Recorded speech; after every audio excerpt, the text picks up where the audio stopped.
Is danger lurking in your food and water? We're asking tough questions about a chemical some say can hurt you and your family, and why the state forces you to drink it. Tough questions. It's in our water, it's in our food, a chemical that's intended to improve our health, but some say it's doing just the opposite. I've worked with a lot of dangerous things in my career. I don't get real worked up over chemicals. I could have never done my job. This one scares me. We ask the tough questions about this chemical you ingest every day and the harm it may be doing to you and your family. In tonight's Health Alert, we resurrect a debate about a chemical that we ingest every day. It's in our water, it's in a lot of our food, and it's in a number of cavity-fighting products. Tonight we ask tough questions about this chemical, one that many public health officials would rather not talk about.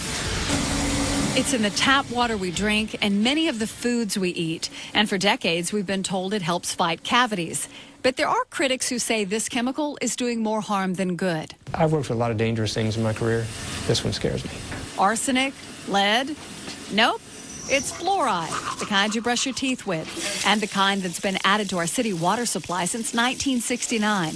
Every public water district in Georgia is required by law to do so. When we started to fluoridate 50-plus years ago, water was the only source for the fluoride. Health advocate Daniel Stockin works for the Lilly Center, a public health training firm that's working to end fluoridation. He spent the last 5 years spreading the word about fluoride and its potential negative health effects, one of which is dental fluorosis. It's caused by ingesting too much fluoride from various sources as your teeth are being formed. In mild cases, fluorosis appears as white or brown stains on your teeth. If it's more severe, it can include indentions or pitting of the teeth. The damage is irreversible. A lot of folks think it's, oh, I just have bad hygiene, or I've got cavities, and they have no idea that these stains and these pits are actually caused by the fluorides that they've ingested. Atlanta chiropractor Hamilton Wetzel is one of many Americans diagnosed with a mild case of dental fluorosis. There are some distinct white marks across there and a couple brown spots as well. Stockin invited Wetzel to participate in the Lilly Center's latest project. It's a campaign to educate the community on the potential side effects of ingesting fluoride. Were you told that it could be harmful or that Stockin claims the effects of fluoride reach far beyond our teeth. He says our bodies retain about half of the fluoride we ingest and that it does accumulate over time.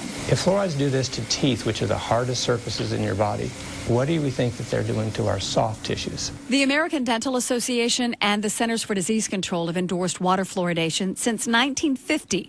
And while they admit fluoride can be toxic in excessive quantities, the ADA maintains at optimal levels, water fluoridation is a safe and effective way to prevent dental decay. But when we tried to ask the tough questions, the CDC and the state dental director denied our requests for interviews.